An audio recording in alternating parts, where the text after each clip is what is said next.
한 종목씩 그리고 기간은 한 달에서 6개월 네. 그리고 비중은 제 전 재산을 맞춰서 너무 분산을 시키는 것은 목돈을 만들겠다는 목적을 가지고 있는 우리 일반인들한테는 조금은 맞지 않는다고 생각을 좀 해요.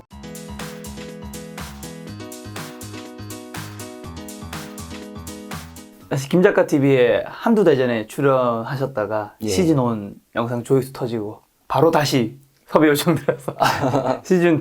네, 저는 너무 고맙죠. 사실은 제가 이름이 알려진 사람도 아니고 네네. 유튜브라는 매체에도 네. 처음 나온 게 김작가 TV였잖아요. 맞아. 근데 이제 와서 보니까 네네. 아, 저한테는 김 작가님이 행운이었구나, 럭키였구나 그런 생각합니다. 왜냐하면은 고백인가요? 네, 왜냐하면은 너무 편안하게 해주셨고 네네. 그리고 또 주식뿐만 아니라 네. 인간 성현우에 대해서도 관심도 많이 가져주셔서 네. 제가 이런저런 얘기를 할 기회가 많았거든요. 네. 그래서 다시 한번 이 자리를 빌어서 아닙니다. 감사합니다. 네. 그리고 또 얼마 전에 이제 개미 5년, 새우 55억.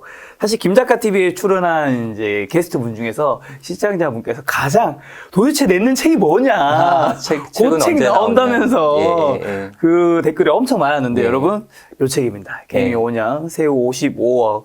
예. 그 사이에 이제 책을 출간하셨고 또 어떻게 보면 유튜브도 처음 나오신 거잖아요. 예, 책 출간하고 책을 들고 나온 건 처음인 네. 것 같은데요. 그쵸. 예. 그래서 원래는 사실 의사라는 직업만 이제 그렇게 생활하시다가 유튜브도 나와 보시고 그다음에 첫 책도 내셨는데 좀 기분이 어떠세요? 사실은 네. 책을 저는 처음에는 원고를 쓸 때 이제 컴퓨터로 쓰니까 네네. 화면에서만 보다가 실제로 이렇게 종이로 돼 있는 책을 딱 본 순간 처음 든 생각은 엄청 두꺼워 보이더라고요. 생각보다 그죠, 275쪽인가요? 그래서 네, 맞아요. 내가 저걸 내가 썼다고? 맞아요. 그래서 지금 와서 돌아보니까 네. 내가 저걸 어떻게 썼지? 그런 생각이 좀 들어요. 네, 그리고 제가 사실은 처음에는 개미 5년, 새우 50억이라는 제목으로. 그러니까 원래 그게 가제였는데. 그게 가제였잖아요. 제가 김 작가님 이제 방송에 출연할 때 파일로 한번 드렸었잖아요. 맞아요. 그때는 개미 5년, 새우 50억이었었는데 중간에 제가 이제 주식 투자를 하다가 수익금이 좀 나서 네. 대표님한테 대표님 혹시 제가 말씀드릴 게 있는데 네. 요즘 그 신문을 보니까 정치인 아들이 퇴직금으로 50억을 받아서 네네. 그게 막 오르내리던데 네. 솔직히 조금 자존심이 상한다. 나는 지난 5년간 주식 투자를 정말 어떻게 보면 목숨을 걸고 했는데 누구는 퇴직금으로 20대에 50억을 받았다 하니 물론 세후 28억이더라고요. 제가 네. 궁금해서 찾아보니까 어찌됐든 그래가지고 혹시 지금 수익금이 좀 나서 제목을 조금 바꿔도 될 것 같은데 바꿔도 괜찮겠습니까? 라고 하니까 아직 이제 프린트 인쇄를 안 들어가서 바꿀 수 있다고 하시더라고요. 야, 그래서 중요한 건 그 사이에 예. 5억을 더 벌었다는 얘기인 거잖아요. 근데 또 슬픈 얘기는 제가 투자하던 주식이 조금 또 요즘 장이 좀 안 좋았잖아요. 그래서 좀 조정이 들어가서 사실은 새우 55억 프린트가 들어간 이후에 다시 또 내려갔는데, 뭐 물론 마이너스는 아니지만 수익금이 좀 이렇게 약간 뭐 까인 그런 상황인데, 책 제목은 그냥 한번 그거 찍었으니까 그냥 그렇게 하기로 했어요.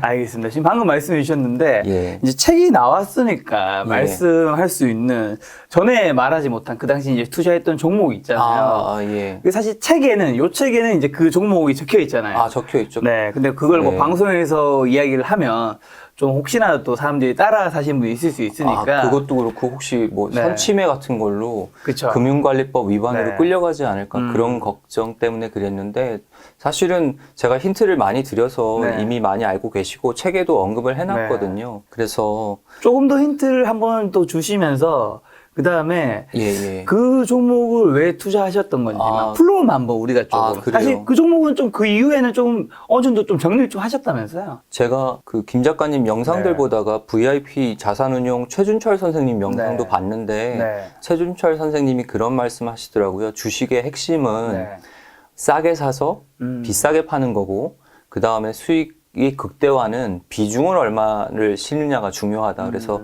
단가, 싸게 산 단가, 판 단가, 그리고 비중 이렇게 세 가지를 강조를 하신 걸 영상을 제가 본 적이 있거든요.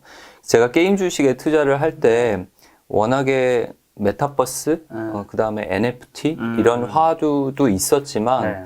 저는 사실 제가 그림을 잘 못 그려요. 그래서 영상 매체라든지 네. 그다음에 영화, 드라마 뭐 이런 주식들을 상당히 좋아하거든요. 네. 또 엔터테인먼트 주식도 좋아하고. 네. 그리고 제가 예전에 넷마블에도 투자한 적 있지만 네. 게임도 어떻게 보면 기본은 이제 캐릭터라든지 그림이라든지 스토리라든지 이런 것들을 컨텐츠가 배경이기 때문에 그런 주식들에 늘 관심이 있었거든요. 그리고 최준철 선생님이 말씀하신 것처럼 주식의 핵심은 싸게 사는 건데 저는 그 게임 주식을 남들보다 훨씬 싼 가격에 폭락했을 때 샀기 때문에 네. 그런 면에서도 엣지를 가지고 있다고 생각했거든요. 네. 그래서 제가 들어갈 때는 엄청 큰 물량으로 들어갔다가 중간에 한 절반 이상은 정리를 했고 지금도 일정 부분 매도하지 않고 가지고 있는 물량도 있습니다. 혹시 궁금하신 분들은 이 책 보시면서 절대 예. 따라 사지 마시고요. 이 선생님께서 그 종목을 왜 샀고 그런 플로우를 내가 조금 그래도 익힐 수 있다면 내가 다음에 투자할 때 어떻게 보면 선생님이 투자법을 조금 더 모방할 수 있는. 그렇죠. 사실 제가 제 책에서 여러분들에게 말씀드리고 싶었던 것도 사실 저는 한 종목에 투자하고 비중을 한 종목에 다 하니까 몰빵 투자잖아요.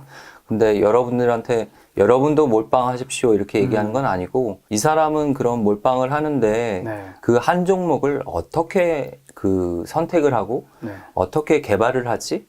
이런 프로세스, 노하우를 책을 통해서 좀 배우셨으면 하는 바람이 있습니다. 오늘 그런 이야기들을 좀 전반적으로 해볼 건데요. 제가 책 보니까 처음 1년간 주식 투자 결과는 대부분의 투자자들이 경험하던 마이너스 6% 계좌로 제가 알고 있는데 맞아요. 그 당시에 왜 주식을 사실 그 정도 되면 이제 뭐 좀 별다른 성과를 못 낸다 그만둘 수 있잖아. 나는 이제 본업이나 의사에 집중해야 되겠다. 왜 주식을 좀 그만두지 않았는지랑 그다음에 투자법에서 좀 어떤 문제점들이 있었을까요? 제가 처음 6개월 투자를 했을 때, 뭐, 이전에도 제가 여러 번 말씀을 드렸지만, 뭐, 그때 우량주를 포트폴리오로 해서, 뭐, 셀트리온, 삼성전자, 뭐, 삼성바이오로직스 이런 걸 사고 팔고 하면서 이제 매매를 했었는데, 그게 6개월 정도 투자했더니 마이너스 6% 결과가 나왔거든요. 근데 사실 저는 그 전에 투자를 한 번도 예전에 대학교 때 이후에 수십 년간 안 했기 때문에 어쩌면 좀 워밍업이 필요했고 그 다음 실제로 내가 직접 해보면 어떨까라는 궁금증을 그 6개월 동안 시행착오를 겪으면서 이제 시험을 해본 거고요. 제가 마이너스 6%를 그 계좌를 보면서 느낀 점은 저는 어찌됐든 큰 돈을 벌려고 주식을 시작한 거거든요. 근데 여러분들이 포트폴리오 투자를 할 때는 저는 포트폴리오 투자는 크게는 두 가지라고 생각하는데 하나는 정말 자산가들이 돈이 너무 많아서 잃으면 잃을 게 너무 많기 때문에 리스크를 해지하기 위해서 포트폴리오 투자를 하는 거고 그 다음에 작은 돈이지만 나는 리스크가 싫어. 그래서 위험을 분산시키기 위해서 하는 투자라고 생각하거든요. 그래서 저는 개인적으로는 너무 분산을 시키는 것은 목돈을 만들겠다는 목적을 가지고 있는 우리 일반인들한테는 조금은 맞지 않는다고 생각을 좀 해요. 그렇다고 제가 여러분들은 분산 투자 안 맞아요. 부자 되려면 몰빵하세요. 그건 아니고요. 뭐 10종목, 20종목까지도 하시는 분들을 제가 많이 봐왔는데 조금은 인생도 그렇고 주식도 그렇고 우리가 목적에 맞는 삶을 살고 목적에 맞는 투자를 해야 된다고 생각을 하거든요. 그래서 내 목적이 큰 돈을 버는 거라면 조금 종목을 줄여서 선택과 집중을 하고 아니야 나는 천천히 가더라도 위험한 게 싫어. 그러면 분산 투자를 좀 하는 게 맞고 그래서 뭐가 맞다, 뭐는 틀리다 그런 말씀을 드리는 건 아니고 내 목적이 무엇인지를 알려면 내가 원하는 게 뭔지를 알아야 되잖아요. 그래서 여러분들마다 개인의 삶마다 원하는 게 다 다르기 때문에 정답은 없거든요. 그렇기 때문에 본인 인생에 맞춰서 본인 철학에 맞춰서 투자하는 게 맞지만 부자가 되고 싶어서 주식을 하시는 분들은 조금 선택과 집중을 하시는 게 좋다고 저는 생각을 합니다. 자, 지금 부자라고 말씀해 주셔서 책에 보니까 근로소득만으로는 가족의 행복조차 책임지기 힘든 시절입니다 라는 문장이 있던데 사실 이 문장을 요즘처럼 이렇게 피부로 와닿을까 싶을 정도로 요즘에는 참 답이 없는 시절인 것 같아요. 그래서 근로소득만으로는 더 이상 희망을 부을 수 없다고 하셨는데 그렇다면 직장인들은 좀 어떻게 해야 될까요? 그렇다고 해서 뭐 이게 직장인들이 회사를 그만둬야 된다는 얘기는 또 아닌 거고. 저희 아버님들 세대에는 네. 열심히 일만 하면 네. 5년이든 10년이든 저축만 열심히 해도 그렇죠. 그래도 대출을 끼고 집을 살 수 있는 시절이었잖아요. 네. 근데 요즘은 내가 노동으로 벌 수 있는 돈만을 저축하거나 해서는 집을 살 수 없는 그런 환경이 돼버렸거든요. 그리고 저는 의사지만 물론 제가 돈을 잘 못 버는 잘 안 되는 병원 소아과 의사긴 했지만 그래도 일반인 직장인들이 보시기엔 저 사람은 의사잖아 이렇게 그렇죠. 생각하실 수도 있잖아요. 근데도 제가 저축을 노동으로 버는 돈에서 또 쓰는 돈이 있으니까 그 돈을 다 저축할 수는 없으니 그거를 제하고 매년 저축을 해서 제 빚을 갚고 그 다음에 또 매년 계획에 맞춰서 돈을 모아가서 저 집을 살려고 보니 집값은 또 그동안 천정부지로 더 오르고. 그렇기 때문에 저는 주식을 해야겠다, 투자를 해야겠다 이런 그렇죠. 생각을 했거든요. 그래서 여러분들도 본인이 물려받을 재산이 많거나 부모님이 또 부자시거나 이런 분들은 상관이 없겠지만 네. 그런 행운을 가지고 태어난 사람은 실질적으로 그렇게 많아 보이지만 그렇게 많지 않거든요. 그래서 우리가 결국은 우리 부모가 부자가 아니라면 그리고 결혼을 했는데 우리 와이프가 부자가 아니라면 결국은 내가 해야 되는 거잖아요. 그렇다면 네.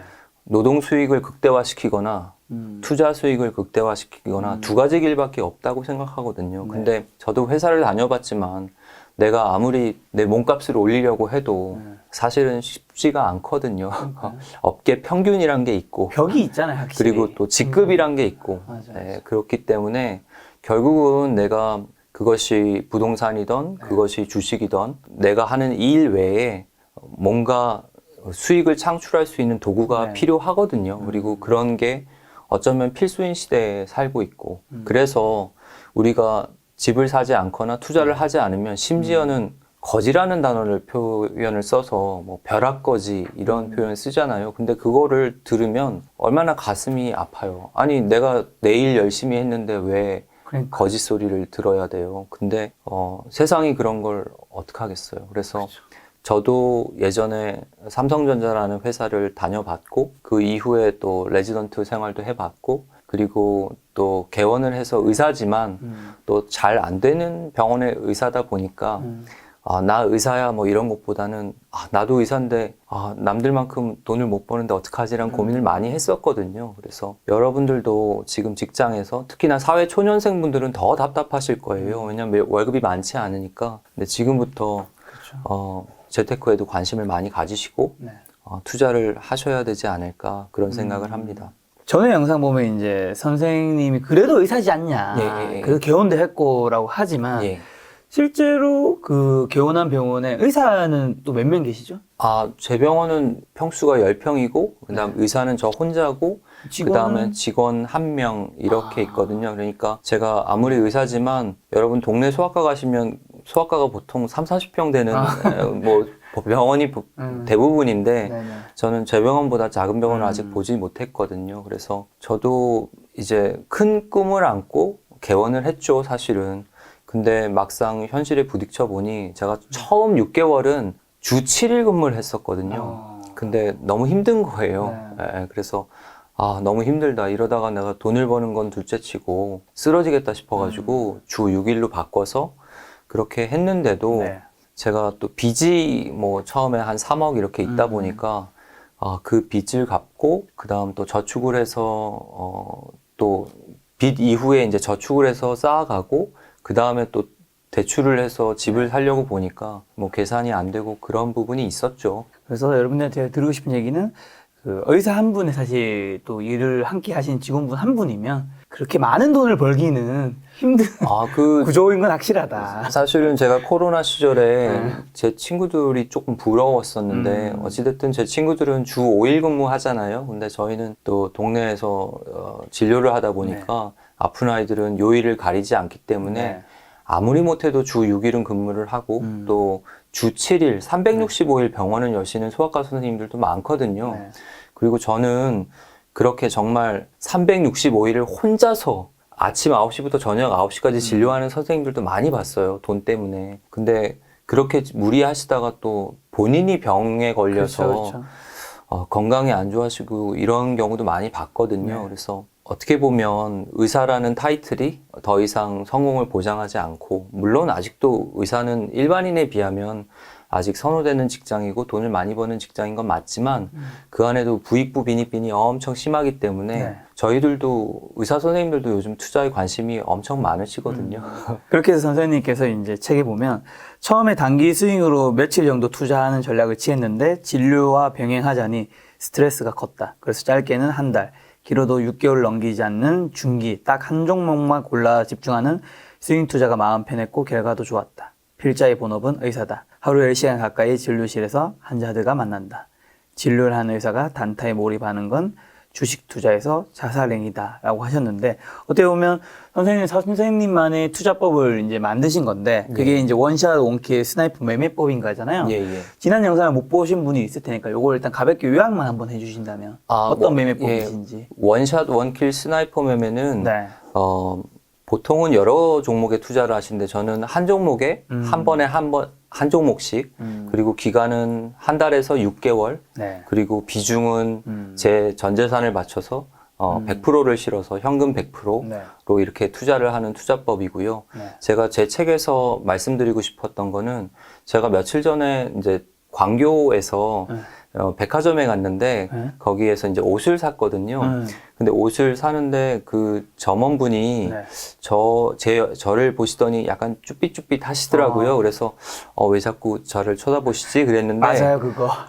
혹시 이러시더라고요. 혹시 주식 이러시더라고요. 그래서 제가 맞습니다. 어떻게 알아보셨어요? 그랬더니 제가 마스크를 쓰고 계셔서 긴가민가 했는데 목소리를 듣고선 알아보셨다 하더라고요. 그러면서 저한테 즉석에서 선생님, 제가 그 원래는 12종목, 15종목 이렇게 했었는데 선생님 영상을 보고 나도 한 3종목에서 5종목 이렇게 종목을 좀 줄여서 선택과 집중을 해야겠다, 그런 말씀을 해주시더라고요. 그래서 제가 맞습니다. 그 일하시느라 바쁜데 12종목씩 다 공부하시고 그러려면 시간이 없으니까, 저는 직장인들은 조금은 종목을 줄이고 그 다음에 매일매일 장을 볼 수 없기 때문에 그 소수의 종목에 집중을 하는 게 조금 나을 것 같습니다, 이렇게 말씀드린 적이 있거든요. 그래서 여러분들이 직장에 다니시면 낮에 장을 볼 수도 없고, 그 다음에 매일매일 공부를 해서 장을 분석하거나 아니면 종목을 분석하거나 이럴 시간이 없거든요. 그래서 저는, 어떤 분들은 저 사람은 배짱이 좋아서 한 종목만 한다 이렇게 생각하실 수도 있는데, 사실 제가 한 종목만 하는 이유 중에 하나는 그 한 종목만 공부하기에도 저는 시간이 모자라거든요. 왜냐하면은 낮에는 진료실에 있고 출퇴근이 저는 한 2시간 반, 3시간이 걸리기 때문에 집에 가면 또 혼자서 밥 먹고, 그다음 또 아이들이 있으니까 아이들이랑 좀 놀아주기도 하고 씻겨주기도 하고, 아니면 설거지도 가끔은 해야 되고, 제가 댓글에 보니까 돈을 저렇게 벌어도 설거지를 해야 돼? 이런 말씀 하시는, 설거지 해야지 뭐. 이런 말씀, 마님이 시키면 해야지. 이런 말씀 하시는 분들이 있던데, 설거지는 만인 앞에 평등한 겁니다. 그래서 돈을 뭐 많이 벌든 말든 제가 설거지 면제권을 가지진 않고요. 그렇기 때문에 저도 시간이 없어서 저는 사실 제가 투자하는 종목 공부하기에도 시간이 모자라거든요. 그래서 여러분들도 제가 개인 투자자들한테 받은 인상은 본인이 너무 공부할 수 있는 시험 범위가 너무 넓은 거 아닌가. 그래서 조금 선택과 집중을 더 해야 되지 않나, 그런 생각 해봅니다. 말대로 직장인분들이 꼭 한 종목만 해야 되는 건 아니지만 그렇진 않죠. 자기 시간 내에서 좀 가능한 숫자까지는 좀 줄이는 건 필요하다. 제가 아는 선배 형님은 마치 코스피 뭐 50, 100 이런 지수처럼 본인이 막 30종목, 50종목을 막 하시는 분이 계시거든요. 근데 그럴 거면은 그냥 ETF를 하든지 지수에 투자하는 게 낫지 않나. 조금은 선택과 집중을 하는 게 일반인 투자자에겐 더 맞지 않나, 저는 그런 생각합니다. 자, 그럼 이제 최근에 주식시장에 선생님 출연하시고 난 다음에도 뭐 계속 별로 좋지는 않았던 것 같아요. 그래서 좀 죄송했어요. 저 나오고 나서 떨어지는 것 같아서 전혀 뭐 관련은 없지만 전혀 관련은 없지만 네. 왜 가끔 주식 격언 중엔 그런 얘기 있거든요. 남들이 나와서 돈 자랑을 할 때가 네. 고점이다. 그런 얘기 있잖아요. 근데 저는 제 주변에서 저한테 돈 자랑을 한 거는 지난 1, 2월이었고 저는 그 이후에 수익을 역설적으로 남들이 돈을 못 벌 때 돈을 많이 벌었는데 제가 나오고 나서 장이 좀 안 좋아서 마음이 좀 불편하기도 했어요, 솔직히. 예. 최근에 주식시장 좀 점검 좀 해주신다면 어떤 것 같아요?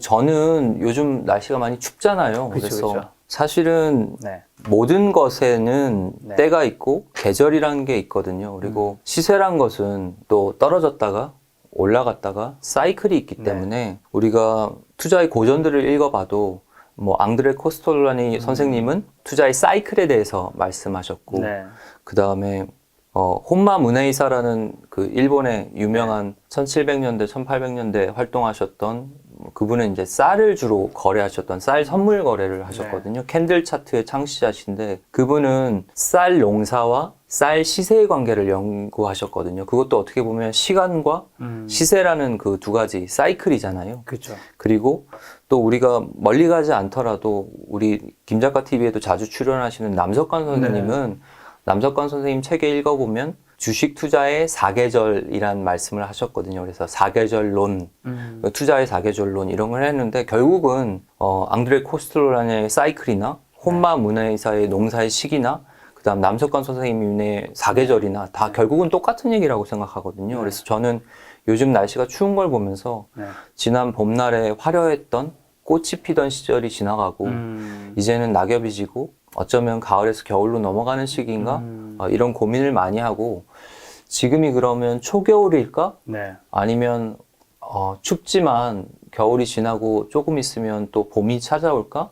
그거는 사실은 누구도 예단할 수 없고 결국은 시장이 답을 줄 거기 때문에 조금은 겸허한 마음으로 지켜보는 중입니다. 그럼 지금은 좀 약세장으로 가는 그림이라 생각하세요? 뭐 강세장? 어떻게 생각해야 될까요? 사람들은? 뭐 우리가 이제 지난 2월부터 보면 약세장으로 온 게 맞지만 또 여기에서 다시 올라갈지 말지는 유심히 지켜봐야 되는 거거든요. 그래서 우리가 지금이 바닥이야라고 생각했는데 바닥이 아닐 수도 있고 지금이 바닥이 아니야 했는데 여기서 또 올라가서 또 시세를 낼 수도 있기 때문에 저는 제가 개별 종목에 투자해서 그런 것도 있고 제 성격상 제가 예측할 수 없는 것은 조금 배제를 하는 편이거든요. 그래서 저는 시장 코스피 지수가 어디로 갈 것이라는 예측을 잘 안 하고 그냥 지금 또 오미크론이라는 그 코로나 바이러스 변이 때문에 우리나라뿐만 아니라 전 세계적으로 시끄럽잖아요. 그리고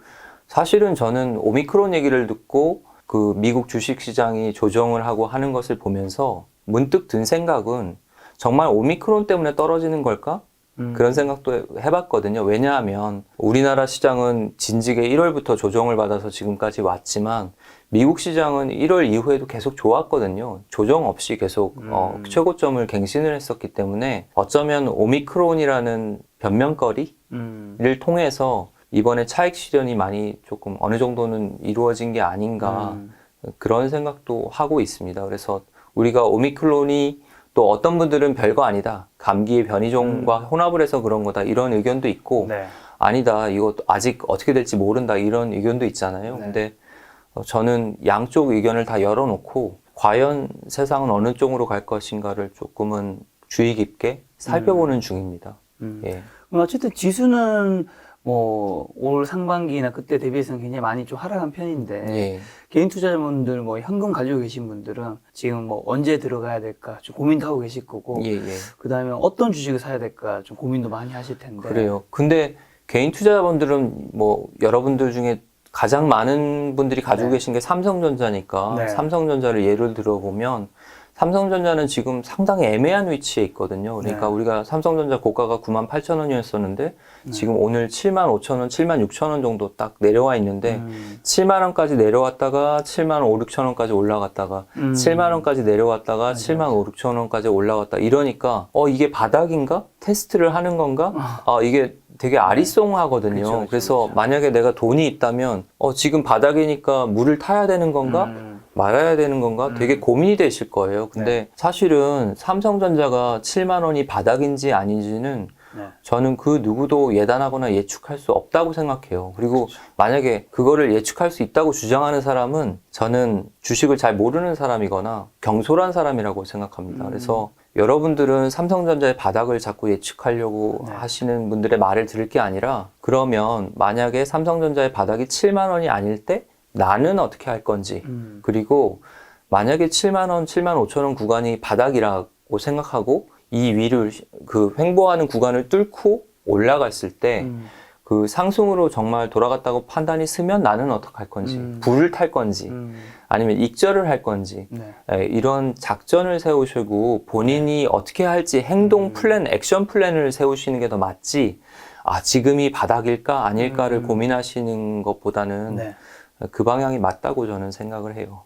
예측보다는 대응을 해야 한다. 맞아요. 이런 얘기하실 텐데, 선생님은 주식 한 개에 한 종목에 한 1개월에서 6개월 사이 정도로 투자한다고 하셨죠? 보통은 지금까지는 그래 왔고요. 제가 나는 6개월만 투자할 거야, 나는 1개월만 투자할 거야 그랬던 건 아니고 1개월이든 6개월이든 시세가 어느 정도 낮다고 판단이 되면 보통은 익절을 하는 편이죠.